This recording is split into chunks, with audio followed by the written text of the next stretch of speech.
မာနိုင်ငံလုံးဆိုင်ရာချောင်းသားသမဂ္ဂများဖွဲ့ချုပ်နှစ်90ပြည့်ခဲ့ပါပြီနှစ်90ပြည့်ခဲ့တဲ့တစ်လျှောက်လုံးဘာသာများဖွဲ့ချုပ်ဟာအာဏာရှင်တွေကိုမိမိထင်တဲ့စန့်ကျင်တော်လှန်ခဲ့တဲ့အဖွဲ့အစည်းတစ်ခုအဖြစ်ဒီသူလူရှိရနေဘာမှမရည်တည်ခဲ့ပါဘူးဘာသာများဖွဲ့ချုပ်ဆိုတာအရဲခွေးတွေအင်မတန်ကြောက်ရတဲ့ဖွဲ့စည်းတစ်ခုပါလွတ်နေတဲ့ငရဲခွေးတွေကိုဘာသာများဖွဲ့ချုပ်ဟာတက္ကသိုလ်ထဲမှာရောတက္ကသိုလ်ပြင်ပပါရောလမ်းမတွေပေါ်မှာရောပြောင်ပြောင်တင်းတင်းယူယူချွတ်ချွတ်တမိုင်းတစ်လျှောက်လုံးတော်လှန်ခဲ့ကြပြီပါကျွန်တော်တို့ဘာသာများဖွဲ့ချုပ်နဲ့အတူဆက်ပြီးတော့ငရဲခွေးတွေကို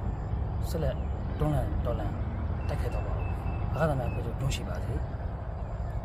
ဘာသာများဖွဲ့ချုပ်နဲ့အတူအောင်ပွဲဆက်ဆက်ခံရပါဦးကျေးဇူးတင်ပါတယ်